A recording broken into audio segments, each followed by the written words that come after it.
pag-uswag sa material ug sa lapi, pwede pod ni mahimong hinungdan nga malayo kagikan sa Dios. Okay? Mobitaw ng ingon ng Ginoo.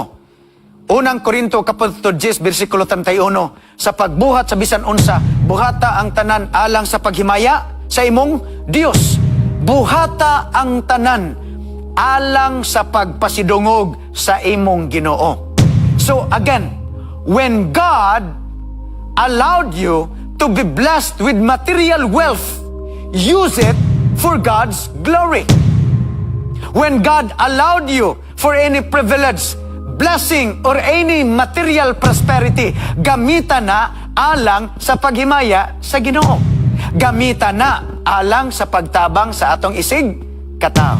Okay, so again, being blessed with material wealth, being blessed with material prosperity is not necessarily bad. Dili siya dautan. Mahimo lamang kining dautan kung mahimo na ni siyang hinungdan nga nahilayo kagikan sa Ginoo or baka nakabalda ni sa imong pagserbisyos Ginoo.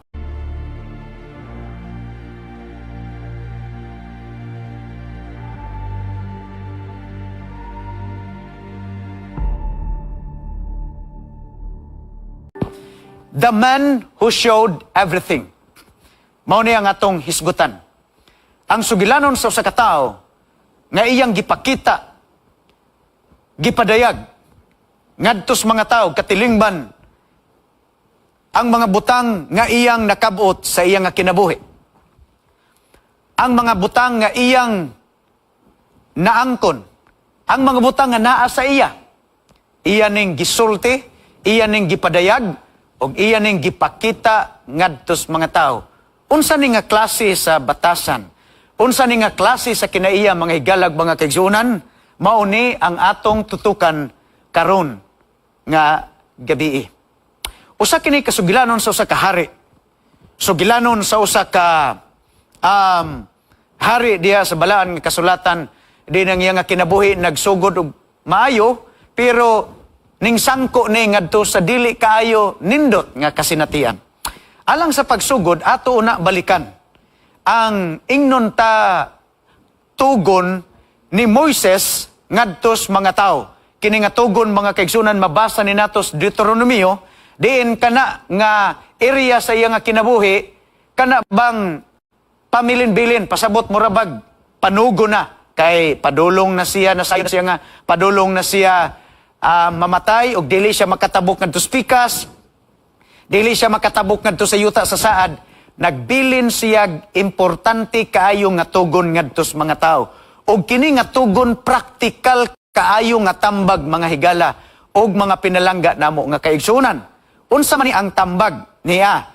Deuteronomio kapitulo 8 bersikulo 11. Okay? Tan-awan ninyo unsay tambag ni Moises ngadto sa mga tao. Mao ni yang gisulti. Beware, beware that you do not forget the Lord your God. Awa ha? Magbantay mo, kanang word nga beware mga kaigsunan, kanang murag gina siya kung ato pang binisayon, pagbantay mo, magamping mo, that you do not forget the Lord. Tanawa ha? Pagbantay mo kay basin, maabot na mo dito sa yuta sa saad, nga kanang yuta araba, ang Dios maoy nag-andam ni ana. Pagbantay mo, nga dili mo makalimot sa inyong Dios. Okay? By not keeping His commandments. Tanawa, basig makalimot mo. Unya, dili na noon mo magtuman sa iyang mga kasuguan. Dili na nahin mo magtuman sa kabubuton sa inyong Ginoo, kay nakalimot na mo sa Dios nga naghatag ninyo kagawasan gikan sa Ehipto, sa Dios nga nagmando sa inyo, naggiya sa inyo, nagpanalipod sa inyo didto sa kamingawan, ang Dios nga naghatag sa inyong manas matag adlaw, ang Dios nga nagpakaon sa inyo, ang Dios nga nagpainom sa inyo, ang Dios nga naghatag sa inyong kinabuhi, tingali malimot mo sa iya. Unya, malimot na pun mo sa pagbantay sa iya nga mga kasuguan. Tanawa ha, ingon si Moses, beware that you do not forget God, lest when you have built beautiful houses and dwell in them, tanawa, Practical kaayo ang tambag ni Moses. Nga matod pa niya, magbantay mo. Kay tingali basig makalimot mo sa Dios ug makahalimot mo sa pagbantay ug sa pagtuman sa iyang kasuguan. Nga inig-abot ninyo didto sa yuta sa saad, and you have built beautiful houses and dwell in them. Nga inig-abot didto, magtukod na mo nindot nga mga balay, magpuyo na mo sa nindot nga mga balay didto sa yuta sa saad nga giandam sa Dios, unya makalimot na mo sa Dios nga naggiyas inyo. Makalimot na mo sa Dios nga nagpanalangin sa inyo. So beware, kay basig mahikalimot mo. Sunod, and when your herds and when your flocks multiply, and your silver and your gold are multiplied. Tanawa, basig magkadaghan ang inyong manggad, magkadaghan ang inyong mga pilak, magkadaghan ang inyong mga bulawan, unya sa dihang mananggad ang inyong mga manggad, makalimot kamo sa Dios. And your hearts is lifted up, and you forget the Lord your God. Tingali, basig makalimot mo sa Dios. Sa dihang magalambo na ang inyong kinabuhi. Sa dihang magmauswago na ang inyong kinabuhi, unya makalimot na mo sa Ginoo. Sa kadaghan sa panalangin nga ihatag sa Dios sa inyo, doon na mo'y mga balay, doon na mo'y mga bulawan, ang inyong mga kahayupan, managhana. Mudaghan ang inyong mga salapi, muuswag ang inyong kinabuhi, unya magbantay mo, kay basin sa pagdaghan o sa pag-uswag sa inyong mga salapi, nahikalimot na hinoon mo sa inyong nga Diyos. Mga kaigsuunan, being blessed with material wealth is not necessarily bad. Dili dautan nga muasinso ta, mga higala. Dili dautan nga mudato ta, mga higala. Dili po dautan nga mangandoy, nga madato, mga higala. Kay kanang pagkadato, ug ang atong pagkaudunahan, ang atong salapi, kung pauswago na sa Ginoo, gitugutan na sa Ginoo, aron magamit po nato alang sa Ginoo. Osbo nako, dili dautan nga mouswag tas material nga bagay. Kay magamit nato ni sa pagsuportas buhat sa Ginoo. Magamit nato ni sa pagtabang sa atong mga silingan nga nanginahanglan. Magamit nato ni sa pagsuportas buluhaton sa iglesia. Magamit usab nato ni sa paghimaya o pag-alagad sa atong Ginoo. Pero ang problema, mga kaigsuunan, nganong nagtambag si Moises nga beware, kay kining pag-uswag sa material ug salapi, pwede pod ni mahimong hinungdan nga malayo kagikan sa Dios. Okay?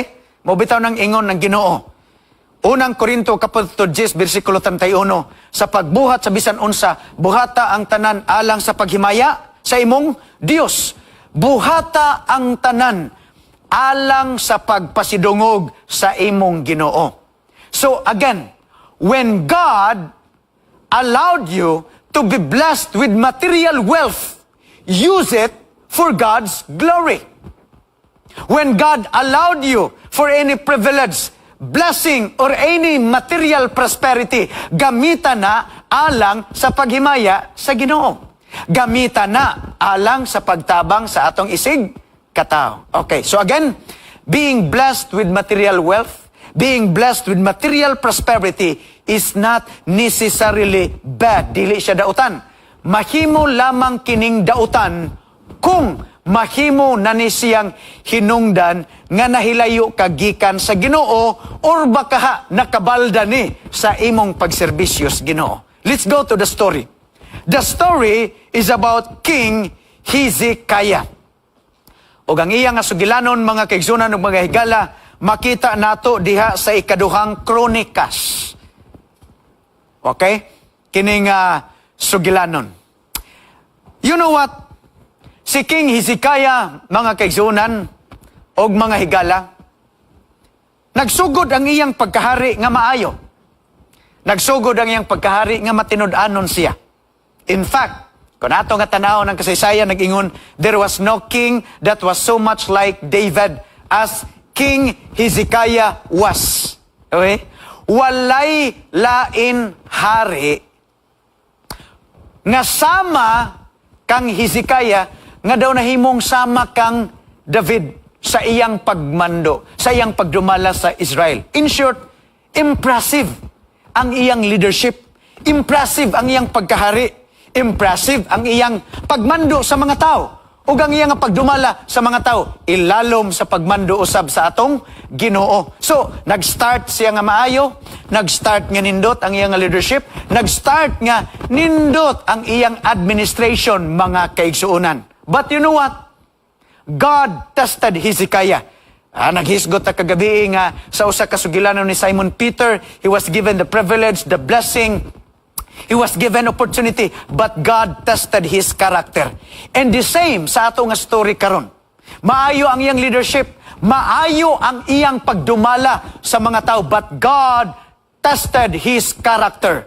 God tested his relationship with God. Gisulayan, gitanaw mga kaigsunan, o gusto pamatud-an sa Ginoo, unsay naa sa iyang kasing-kasing. Gustong pamatud-an sa Ginoo, unsay motibo niya sa iyang leadership, unsay motibo sa iyang pagkahari. Kay usahay lagi, mga igalag, mga kaigsunan, ang tan-awon gyud sa Ginoo sa tinuod nga magsisimba, kanang motibos ilang kasing-kasing. Kay gibalik-balik yun ning pamulong sa Ginoo, Mateo Kapitulo 15, versikulo 9, you can worship me with your lips, but your heart is far away from me.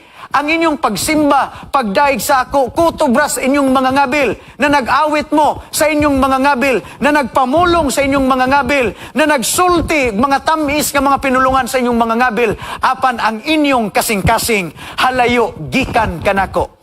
You worship me with your lips, you pray to me with your lips, but your heart is far away from me. Likayan na nato, mga kaigsuunan. Kinahanglan ang pagsimba. Gikan gyud sa sincero nga pagtandog ug pagkakabig sa atong kasing-kasing ngadto sa atong Ginoo.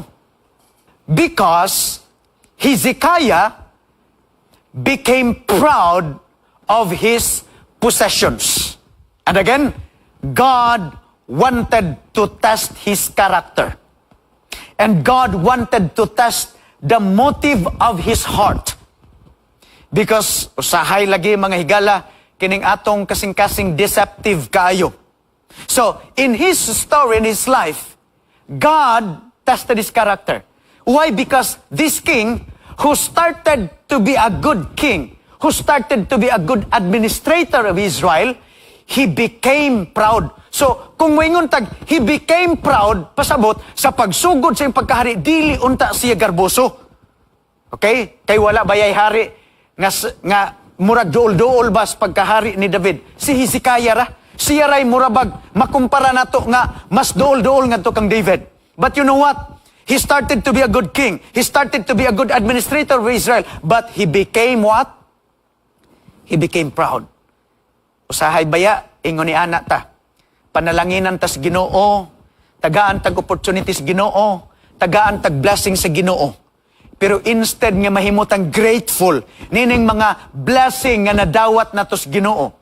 Instead usahay mahimutang mapasalamaton sa mga butang nga gitugot sa Ginoo sa ato, nahimo hinuon ta nga garboso. Imbis nga ibalik ang pagpasalamat ngadto sa Ginoo, nahimo na hinuntang garboso nga gipakita nato ngadto sa uban nga nagmauswagon ta sa material nga mga butang. Imbis nga iuli ang pagpasalamat ngadto sa Ginoo, nahimo tang garboso ngadto sa mga tao nga mauna ni ang ako nga naangkon karon sa ako nga kinabuhi. Mga kaigsunan, Hezekiah started to be good, but he became proud. He became proud of what he achieved. He became proud of his material prosperity and possessions. And he became proud nga hari siya. So dili nindot. Mao ni nga, ang iya nga sugilanon mga kaigsuunan, nahatag na tog leksyon. But you know what? God always comes to the rescue. Sa dihang makita na niya ang mga tao nga murag nalayo na siya sa iyang presensya. So, in order to save Hezekiah, God humbled him. Kay garbuso naman kayo siya. Okay? Murag proud naman kayo siya. Nangitag paagi ang Ginoo aron nga ipaubos kining hari nga nahimo ng garbuso sa iyang nakabuot sa iyang kinabuhi. Muna nga usahay mga kaigsuunan, tudluan tag leksyon sa atong Ginoo. Kanabitang garbuso na kaayuta sa atong nakabot, natay posisyon, na promota, unya usahay makalimuta, nga ang Ginoo diay nagbutang diha sa ato, leksyonon tas Ginoo mga kaigsunan. Badlungon ta, tudluan ta, kay gustos Ginoo, nga kung dunay panalangin, magpasalamat sa iya, di kay manghambog ta. Gustos Ginoo mga kaigsunan, nga kung dunay opportunity, dunay privilege nga ihatag ang Dios sa ato, magpasalamat ta sa iya, dili kay atong ipanghambog ngadto sa publiko.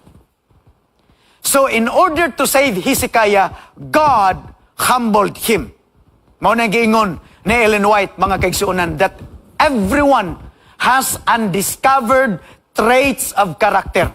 Doon natay gipang taguan, doon natay gipang hambin nga mga batasan mga kaigsuonan nga usahay mugawas ra kung naatas mga pagsulay.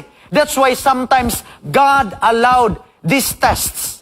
God allowed these challenges, suffering, to test our character, to test our motive, and to test the sincerity of our hearts. So, let's go to the story, mga kaigsunan. Nini nga area sa sugilanon ni Hezekiah din, nahimo siyang, nahimo siyang garboso. And God humbled him. Okay? Kay gustos Ginoo nga, leksyonon siya, ug tudluan, ug badlungon siya mga kaigsunan. So, this is how the way God rescued Hezekiah from his pride in his heart. So, 2 Kings chapter 20 verse 1. Open your Bibles. 2 Kings chapter 20 verse 1. Tanawa ang sugilanon. In those days, Hezekiah became mortally ill. Nagkasakit si Hezekiah. Nining higayuna, mga kaigsunan o mga higala. And Isaiah came to him, the prophet Isaiah, gisugos Ginoo. And Isaiah came to him and said, Thus says the Lord, set your house in order, for you shall die and you shall not recover. Hosea ang imong balay. Murabag andama ang imong kaugalingon, Hezekiah, kay mamatay ka og dili na ka maayo. Gikan sa imong sakit, you will surely die. Mamatay ka. And that words came from the prophet. And the prophet are God's messengers. In short, that words came from God himself. You will die. So, there is certainty with those words, mga kaigsunan. Dili na ninimo ikanigar, dili na ka makabalibad ni ini. And it is the Lord, through His prophets, who declared the words that you will die and you shall not recover. Matay ka. So, Hezekiah, after hearing those words, Hezekiah turned his face to the wall and prayed to the Lord. Tanawa, nagampo, naghilak mga kaigsunan, nagbakho og iyang gihangyo ang Ginoo og matod pa sa iyang ampo. Verse 3, Now, O Lord, please remember me, how I have walked before you in faithfulness. You see, sa akong gisulti sa inyo, Hezekiah started to be a good king. He started to be a good administrator of Israel until he became proud of his position and until he became proud of his material prosperity. So tanawan niya, Lord, please remember how I have walked before you in faithfulness and with a whole heart and have done what is good in your sight. Ginoo, hinumdumi ang akong pagkamatinud-anon kaniadto. Ginoo, hinumdumi ang akong pagkamatinumanon sa kaniadto. Karon muhangyo ko sa imo, ayaw una kog patya, ayaw una ko og putlang akong nga kinabuhi. Ginoo, tuguti nga maayo ko. Ginoo, tuguti nga ma-extend ko. In short, mga higalag, mga kaigsunan, dili pa andam si Hezekiah nga modawat sa kamatayon nga mabugto na niya kinabuhi dito higayuna. Munang ang nagbutang dito, set your house in order. You have to prepare. Okay? Mga kaigsunan o mga higala. And Hezekiah, he wept bitterly. Ninghilak siya sa paghangyo sa Ginoo. And that's how verse 3 describes his prayer, mga kaigsunan. He cried to the Lord. He wept to the Lord and asked the Lord in prayer, Lord, please extend my life. Kay tingali si Hezekiah murag, doon na pa'y gustong himuon sa iyang kinabuhi. Dili pa siya andam nga mamatay, mga kaigsunan. Verse 4, tanawa. Sa dihang human siya sa iyang pag-ampo. Gidungog sa Dios ang iyang ampo. Gidungog sa Dios ang iyang hangyo, mga kaigsuunan. Verse 4, and before Isaiah had gone out of the middle of the court, so wala pa siya nigawas, the word of the Lord came to him. Niabot ang mga pulong ngadto kang propeta Isaias, mga kaigsunan, o giingnan siya, Isaiah, you turn back. Balik ka, ngadto kang Hezekiah, kay nagampo ni hilak, dunay hangyo sa ako. Balik ngadto sa iya, and you say to him, you say to Hezekiah, I have heard your prayer, ingna siya, nga akong gidungog ang iyang hangyo. Nindot ni mga kaigsuunan, nga usahay di ay, bisan og nakita sa Ginoo nga ang atong kasing-kasing, nang hambog na ta, nahimo na tang kanang garboso, pero ang Dios sa atong mga panginahanglan, mutubag ragyod sa ato nga mga pag-ampog, mga panginahanglan. Tanawa, unsay gisulti niya, I have heard your prayer, ingna siya, Isaiah, ingna siya, I have heard your prayer. I have seen your tears. Nakita ko ang mga luha sa imong mga mata. Ingna siya, nga nadungog nako ang iyang mga pag-ampo. Og ingna siya, nga akong ayuhon ang iyang balatian.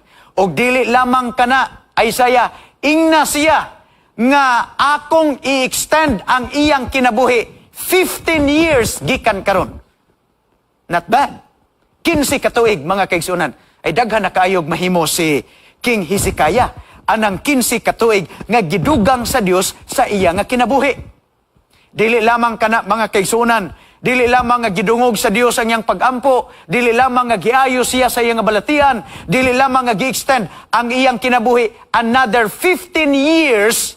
Ang Dios nagdugang pagyud sa pag-ingon, I will deliver you and this city out of the hand of the king of the Assyria, and I will defend this city for my servant David's sake. Dili lamang kay ayuhon nako imong balatian ang imong nga sakit, dili lamang nga dunggon nako imong mga pag-ampo, ma-extend ang imong nga kinabuhi, pero tagaan ta ikaw og kagawasan gikan sa kamot sa imong nga mga kaaway, ug panalipdan ko kini nga syudad, panalipdan ko kini nga nasod gikan sa pag-atake sa mga kaaway. Mga kaigsunan, adto tas mga punto nato. Lesson number 1. Circumstances come. Moabot ang mga circumstances atong kinabuhi nga di gyud ta makalikay. Masakit, malipay, pag-antos, problema or unsa, naana dinhi, naana. Pero kining mga butanga, mga higalag, mga kaigsunan, dili ni disenyos Ginoo. Dili ni disenyo. Kay disenyo ra gyud unta sa Dios nga ang tao magmalipayon. Kay samtang ang Dios nagpugas og maayo nga binhi dinhi sa yuta, ang kaaway, mga kaigsunan, nagpugas pod og liso sa sagbot og lisos bunglayon. Mao na nga pagtubo sa tanom sa maayo, ning tubo pod ang mga sagbot. Sa pagtubo sa mga trigo, nanubo pod ang mga sagbot, mga kaigsunan. Circumstances naa dinhi sa ato nga kalibutan, bisag unsa nga klases kahimtang. Muna nga Ellen White said, Adventist Home,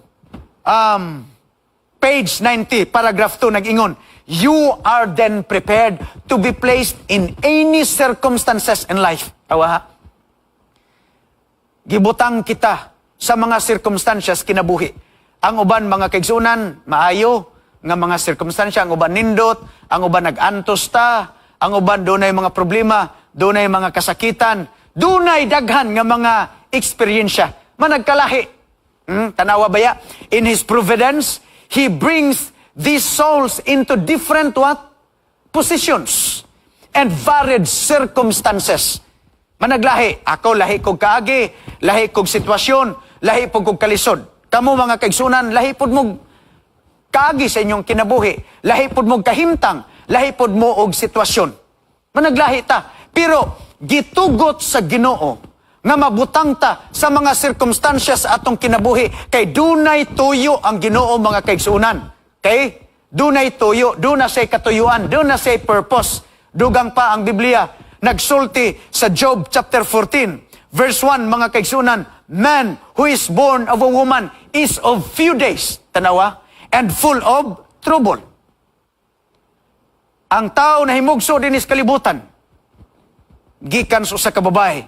Of course, kay mga tao, magining tao, mahimugso, gikan magis babae. The Bible said, and Job described ni, man is born of a woman. Few days. Pasabot, mubo ra. Mubo ang kinabuhi din ni Siyuta.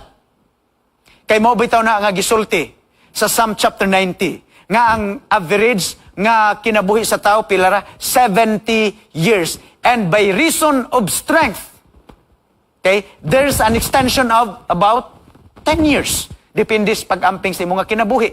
Muna'y gisulti din sa Biblia. Job kapitulo 14. Man is born of a woman, but few days ra. Mubo ang iyang mga adlaw. Mubo ang iyang mga panuigon.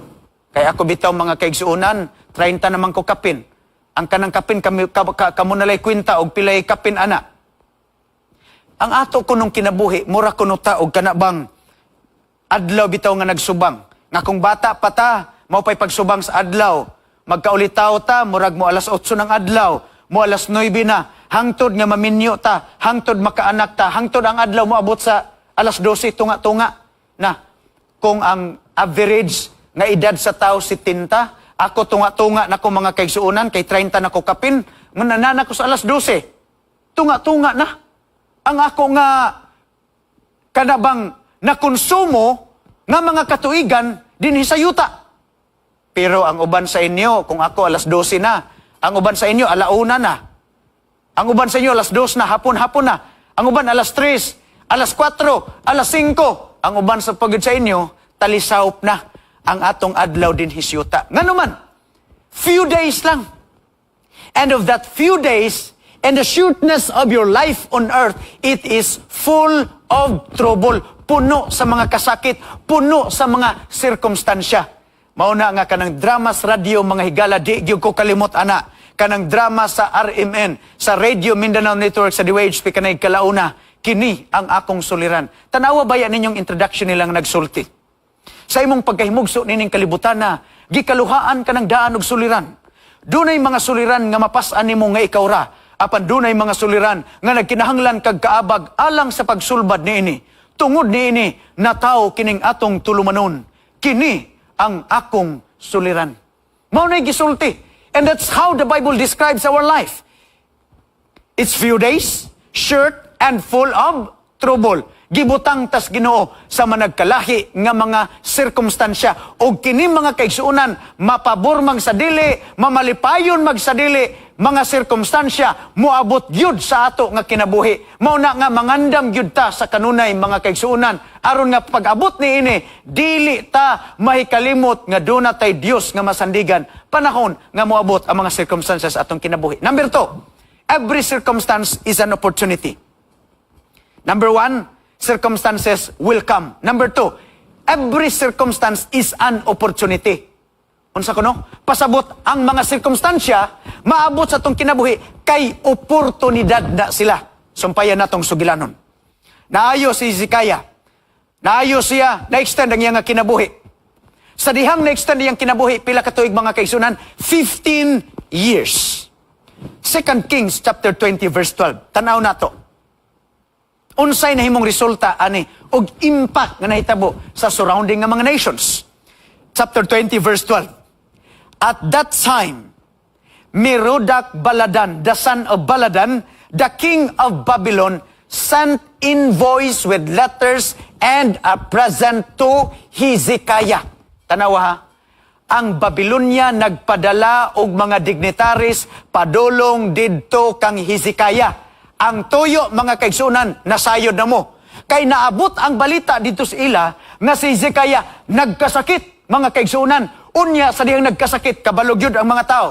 Nga ikamatay to niya nga sakit, pero na-extend og 15 katuig ang iya nga kinabuhi. And this is the very reason the king of Babylon sent dignitaries and invoice to Hezekiah to know sa unsang paagi nga nung na-extend niyang kinabuhi. 15 years. Tanawa ha? Sunod nga bersikulo nagsulti. For he heard that Hezekiah had been what? Had been sick. Nakadungog siya. nga nagkasakit si Hezekiah, and Hezekiah welcomed them. Pag-abot sa mga dignitaries, pag-abot sa mga envoys, pag-abot sa mga representatives from Babylon, pag-abot yun sa balay ni Hezekiah. Notice mga kaigsunan ang iyang gihimo. And Hezekiah welcomed them, and he showed them all his treasure house. Sa pag-abi-abi ni Hezekiah sa iyang mga bisita ug sa mga dumuluong, walay daghan istorya mga kaigsunan, iyang gipakita ngadto sa mga bisita ang tanan nga mga manggad, katigayunan nga naasulod sa iyang balay. And the Bible continues and said, the silver, the gold, the spices, the precious oil, his armory, all that was found in his storehouse, he showed them all to them, to the dignitaries. Gipakita, mga kaigsunan. Ang iyang mga manggad, ang iyang mga furnitures, the silver, the gold, and the Bible said, there was nothing in his house Hezekiah did not show to them. Walay butang nga wala niya gipakita sa mga tao. Tanan, the silver, the gold, the furnitures, the house, the art, the aesthetics, tanan mga kaigsunan. He showed this to the envoys and to the dignitaries from Babylon. Gipakita.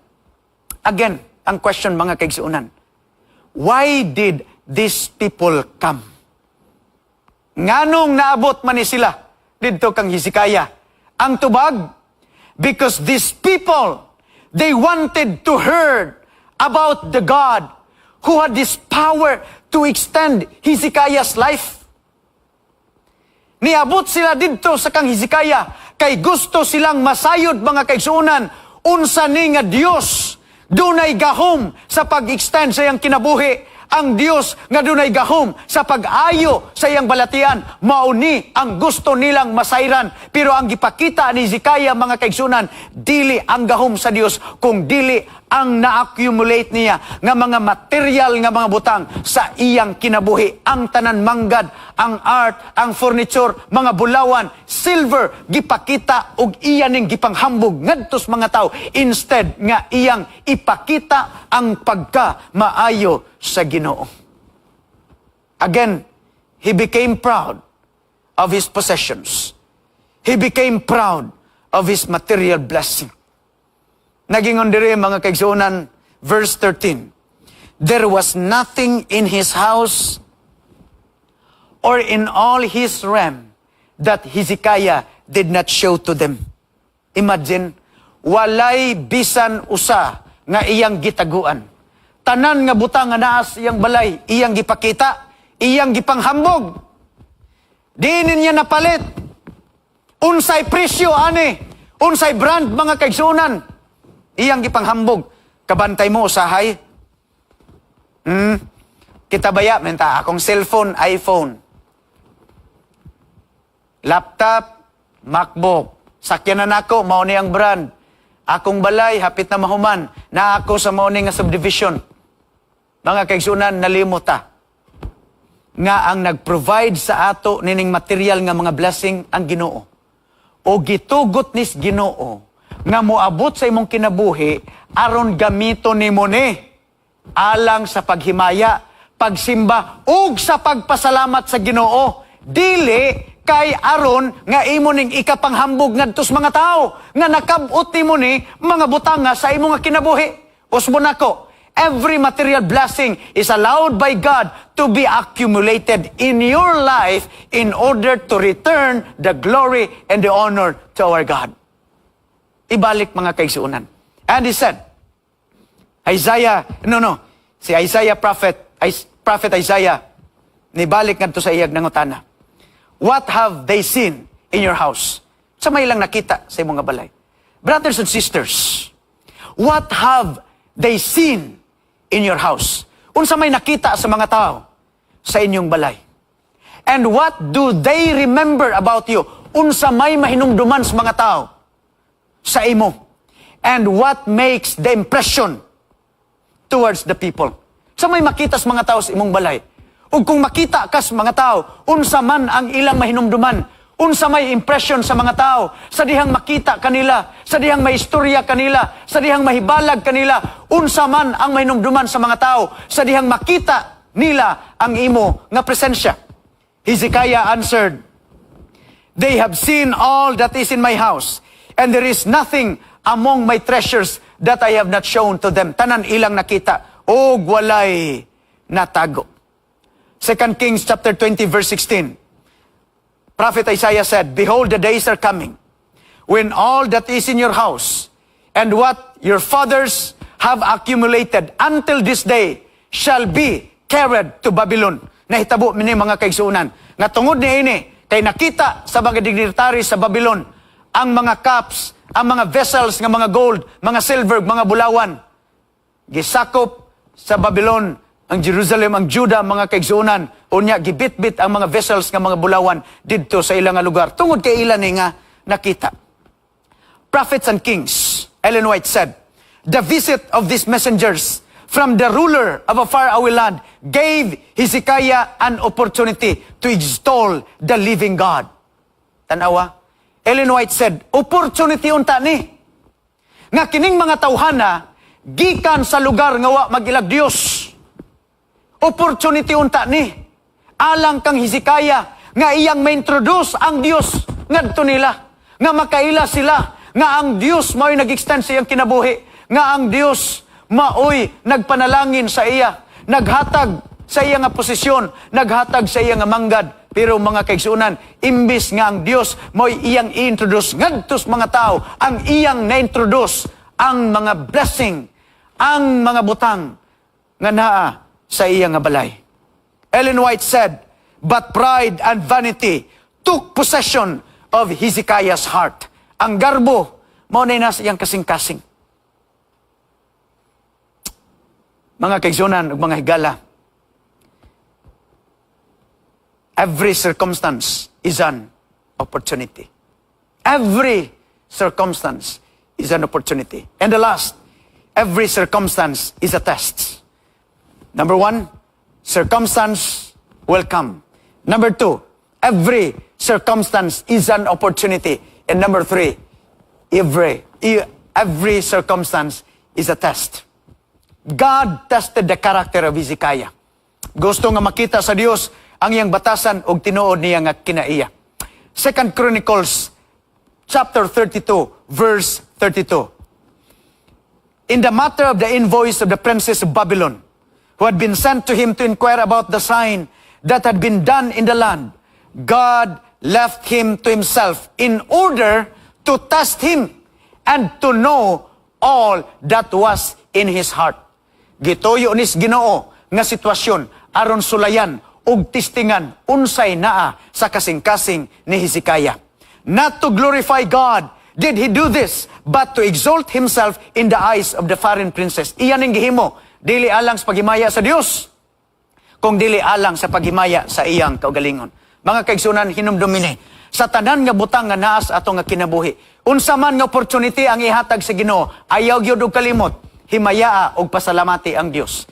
Bisag unsa nga sirkumstansya nga itugot sa Dios ato nga kinabuhi, ay gyud kalimot, himayaa, pasalamati ang Dios. Kung unsa man ang pagtugot sa Ginoo, material blessing, material prosperity, privileges, or any opportunity nga moabot sa mga kinabuhi, pasalamati ang Ginoo og ayaw ipadayag ang imong kagalingon ngadto sa mga tao pinaagi niini. The visit of the ambassadors to Hezekiah was a test of his gratitude. It was a test of his character. It was a test of his devotion. Mga higala og mga kaigsuunan. So, Ellen White said, every day, brothers and sisters, our words and our actions are making impressions upon those with whom we associate. And how great that we set a watch upon our lips and guard carefully our steps. Mga kaigsuunan, kada adlaw sa ato nga kinabuhi, kining ato nga mga linihukan, ang ato nga mga pagginawi, naghimo nig impression ngadto sa mga tao. Nakita ba nila ang Dios sa atong kinabuhi? Nakita ba nilang imahe ni Kristo sa atong nga kinabuhi? Sa atong pagtabang nila, nakita ba nila ang Dios? Sa atong nga pagkinabuhi, nakita ba nila ang grasya, ang kaluoy, o ang pagpasaylo ni Kristo sa ato nga kinabuhi? One reckless movement and one imprudent step and the surging waves of some strong temptation may sweep a soul into the downward path. Psalm 51 verse 10, David said, Lord, create in me a clean heart, a heart that is grateful, a heart that has the spirit of humility, a heart that never forget of returning the glory and the honor to your name. Tagay kog bag-ong kasing-kasing Ginoo. Kasing-kasing nga dili malimot sa paghimaya sa imo. Kasing-kasing nga malimot sa akong kagalingon ug mughinumdom kanunay sa imong pagkamaayo. Bag-uha, Ginoo, ang akong kasing-kasing, and renew a right spirit within me. Spirit that is humble, spirit that is meek, and spirit that is always grateful of your blessing and your grace. Create in me a clean heart, O God. Tuguti nga ang Dios mga higala, mutandog, mukabig, ug mubag-o sa atong kasing-kasing. Kay kining atong kasing-kasing, dunay pagkagarbuso. Ang atong kasing-kasing, dunay pagkahugaw. Dunay pagkamakasasala. Ato ning itugyan nga dos Ginoo, ug tugutan nga ang grasya ni Kristo, maoy mo bag-o, ug mo limpyo sa atong nga kasing-kasing, mga kaigsuunan, aron dili na ta mahimong garbuso sa mga butang nga naa sa atong kaugalingon, kung dili mauna ang pagpasalamat o paghimaya sa Dios sa mga butang ngayang gitugot sa atong nga kinabuhi. You come to Jesus. You come to Him. You come to our Savior and give your heart to Jesus. It's only through His grace that our heart be cleansed. It's only by the grace of God that our spirit is renewed. So, we could have a spirit that is devoted to gratitude, gratefulness, and thanksgiving to the Lord. Tuguti nga ang Dios, mga higala. Magabag-o sa atong kasing-kasing. Tuguti nga si Kristo, magatandog sa imong nga kasing-kasing. Aron iya kining kabigon, iya kining lisuon og tuliiron, ngadtos kasing-kasing, nga dunay pagpaubos og pagpailog, nga dili malimot kanunay sa pag-uli, sa paghimaya, ug sa pagpasidungog sa ato nga Dios. Pagkatahom sa mensahe sa ato nga Ginoo. Ato karon itugyan ang atong kaugalingon ngadto sa Dios, mga kaigsuonan, ug buksan kining atong kasing-kasing aron mosulod ang kaluoy ug ang grasya ni Kristo. Gamhanan na mga Dios ug maluluyon nga Amahan, salamat sa imong pagpahinumdom kanamo na usab karon nga gabi, nga dili kami malimot sa pagpasalamat, sa pagpasidungog kanimo kanunay. Ikaw amo nga daygon, amo ikaw nga pasidunggan, amo ikaw nga gisimba. Ginoo, ikaw nagabutang ka namo sa bisan unsa nga mga sirkumstansya sa mga kinabuhi, apan tuguti nga dili kami malimot sa pagpasalamat kanimo sa kanunay. Ginoo, ikaw magapanalangin sa mga tao nga naa silang mga panimalay karon. Magatandog ka sa ilang mga pagbati, magapanalangin ka, magalig-on ka kanila sa ilang Kristohanon nga pagpangalagad. Pasaylua kami sa among mga sala. Dawata kining among pagampo sa ngalan ni Kristo Jesus, kamong personal nga manluluwas. Amen. Salamat sa inyo nga pagpaminaw karon nga gabi, mga higalag, mga kaigsuonan. Ang Dios magauban og magapanalangin kanato sa kanunay.